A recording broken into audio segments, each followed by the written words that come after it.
Hello, my name is Laura Church. I work for Community Living Victoria and I'm the supervisor of a group home for two young ladies with developmental disabilities. One of my toughest but most important jobs is to make sure that all of their needs are met, including their need for affection, while maintaining proper boundaries.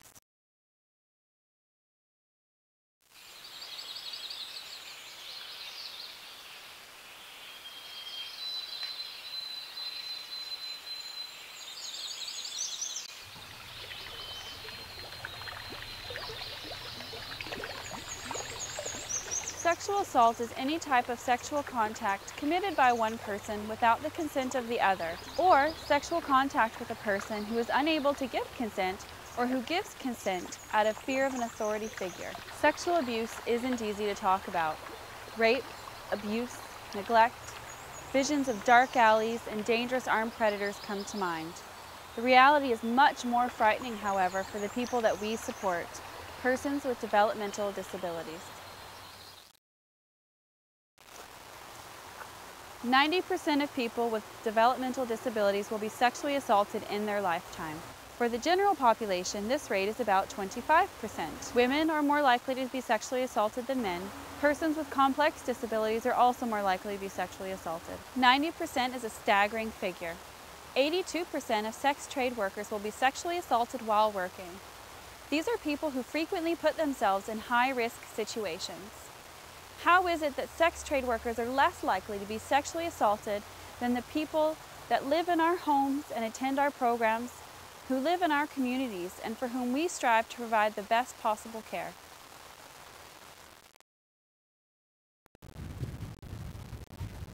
Children with developmental disabilities are sexually abused at about twice the rate of other children. Again, the more complex the child's disability, the more likely they are to be sexually abused.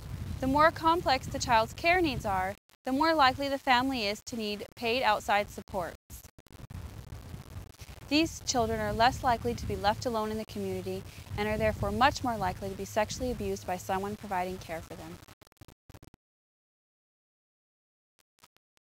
More likely is in fact an understatement. 97 to 99% of all sexual abusers are known to the victim. Some of these are family and friends, but 30% of these abusers are care providers. Many abusers are opportunistic. 49% of persons with a disability will experience 10 or more instances of abuse in their lifetime. No family, organization, or community is immune to sexual assault. It can happen to any person in any organization who requires any level of care. There are many common myths regarding persons with disabilities and sexual assault. Some of these are: persons with disability are neither sexual nor attractive. If people with disabilities are protected and kept away from strangers, they will be safe from sexual abuse. People with disabilities are childlike. They never become adults, so they don't understand what is happening to them. People with disabilities are prone to fantasizing and lying. It's important to remember that these are myths and not reality.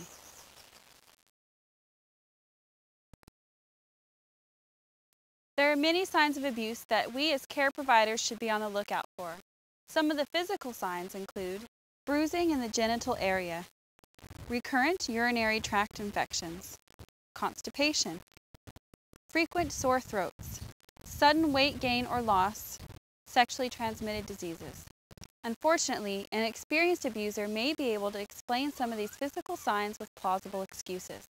Some of the more subtle behavioral signs of sexual abuse include regression, withdrawal, avoiding certain settings or people, sleep disturbances, self-destructive behavior, sexually inappropriate behavior, and any sudden or unexplained changes of behavior.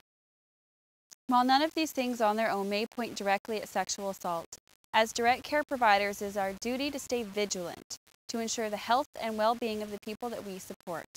It may be hard to believe that someone we work with is capable of sexual abuse.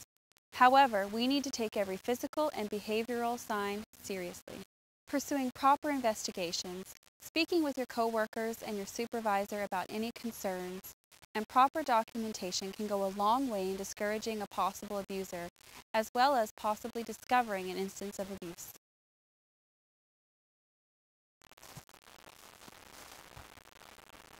Sexual abusers often follow patterns of behavior, assaulting on average 70 people before ever getting caught. Some characteristics of an abuser include inappropriate sexual humor or pornography usage in the workplace, seeking isolated contact with individuals, devaluing attitudes, changing work sites often. Most of us may be reluctant to accuse someone of sexual abuse based strictly on their behavior. It is important, however, to discuss any concerns about a coworker's behavior that you may have with your supervisor or manager. Trust your instincts, but remember this is not about a conflict of personalities. Incidents should be reported out of the genuine concern for the emotional and physical well-being of the people that we support. The conviction rate of sexual assault on persons with a disability is about 1% of reported cases. Unfortunately, only 3% of these sexual assaults are ever reported. The low conviction rate is due to many factors, including an unwillingness of the victim to testify due to fear, a lack of physical evidence, individuals deemed unfit to testify due to many things, including difficulty communicating, their perceived understanding or ability to see right from wrong, and complex physical needs. Getting the justice system to become more accommodating is important, but to get more convictions, we must first get more cases reported.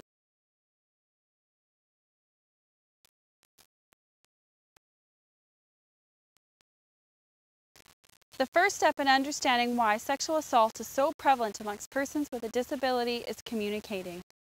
Ask yourself why. Then ask your coworkers, your family, your friends, anyone who will listen.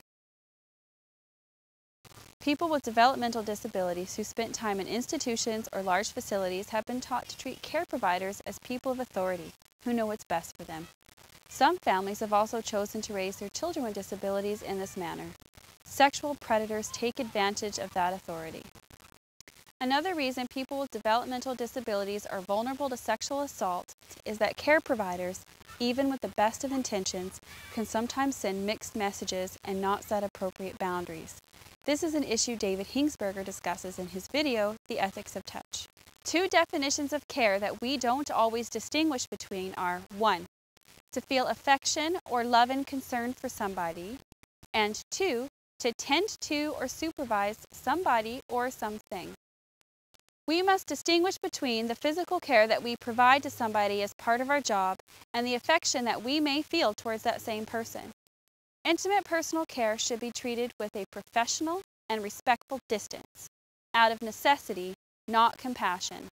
After all, not everyone who has intimate contact with their bodies will care about them. We don't want the people we support to equate intimate contact with affection. So what's the next step? Fortunately, many of the tools we need are already in place. Our policy on personal care already directs us to create a professional distance by the use of gloves, asking permission before providing care, allowing individuals to choose who provides their care whenever possible, assisting each individual to provide as much care for themselves as possible. Check your policy manual for more suggestions. Sexual assault is sometimes seen as a fringe issue, something that always happens to somebody else. It isn't, and it doesn't. 9 out of 10 of the people that we support have been or will be sexually abused. This is not an issue that we can ignore. We need to create an environment that treats sexual abuse as the crime that it is: unacceptable, deplorable, and punishable. Simply thinking about it just isn't enough. This video is not intended to be the end of the discussion regarding sexual assault on persons with a disability. It is intended to be the beginning. According to Buddha, the only mistake one can make along the road to truth is not going all the way and not starting.